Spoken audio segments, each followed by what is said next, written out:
Je m'appelle Muriel Mille, je suis maîtresse de conférences en sociologie à l'université de Versailles-Saint-Quentin en Yvelines et j'ai écrit un livre qui s'appelle Le travail de la fiction dans les coulisses d'une série télévisée et qui est issu de ma thèse de sociologie sur la fabrication de Plus belle la vie.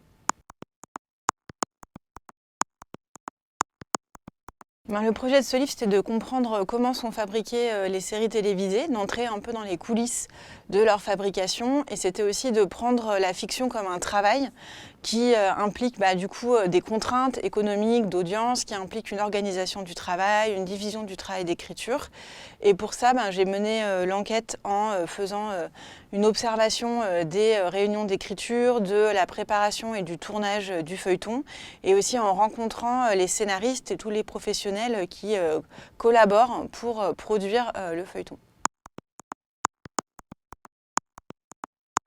Ces travailleurs de la fiction, déjà, ils sont nombreux puisque l'écriture et la production d'une fiction, c'est un travail et une activité collective qui nécessite que tout un ensemble de professionnels collaborent entre eux pour l'écrire, la fabriquer.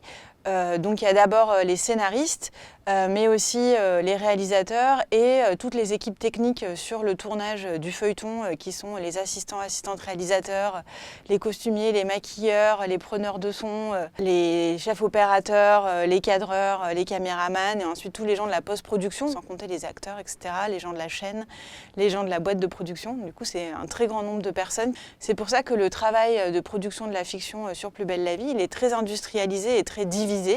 Et par exemple, l'écriture du feuilleton, elle est divisée entre deux ateliers.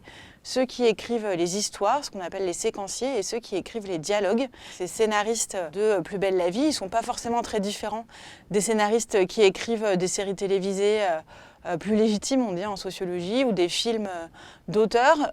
Mais Plus belle la vie, ça peut être à la fois un sas pour rentrer dans le métier de scénaristes de cinéma ou de télévision, ou encore un refuge face à l'incertitude des champs artistiques. Je vais commencer par Captivant, puisque au début de Plus belle la vie, les audiences ne sont pas au rendez-vous. C'était juste la chronique quotidienne d'un quartier de Marseille. Et ils décident pour avoir plus d'audience, de rajouter des cliffhangers à chaque fin d'épisode. Donc là, l'écriture de la série et du feuilleton, comme celle de nombreuses séries, elle est assez technique puisqu'à chaque fin d'épisode, il doit y avoir un cliffhanger, c'est-à-dire un moment de suspens où on se demande quelle sera la suite. Et par ailleurs, les scénaristes essayent d'écrire une fiction vraisemblable. Et pour ça, ils vont d'abord se baser sur le fait de parler de la réalité sociale quotidienne à travers la définition des personnages, mais aussi le fait de parler de l'actualité.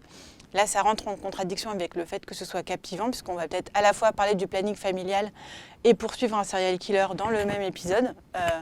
De fait, pour parler de la réalité sociale, ils se basent sur leur propre perception et lecture de l'actualité sociale, donc les journaux qu'ils lisent, ce qui est aussi noté comme intéressant par les journalistes et par l'information. C'est une sorte de double lecture par la fiction de l'actualité journalistique. Ma thèse elle a été adaptée en BD dans la collection Sociorama chez Casterman.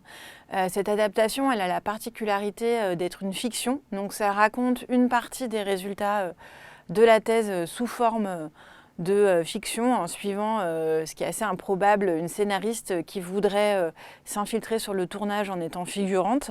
Et à travers ça, ça permettait de montrer la division du travail de fabrication et de donner à voir en partie les coulisses de fabrication. Par rapport au livre, comme ça reste une fiction et qu'on suit un personnage, on n'a pas complètement les analyses sociologiques, on n'a pas beaucoup de données sur les trajectoires des scénaristes ou les ressorts de la division du travail ou encore sur la fabrication d'un monde fictionnel vraisemblable. Ça donne plutôt une sorte d'image par la fiction des résultats du livre sans vraiment rentrer dans les détails de l'analyse sociologique.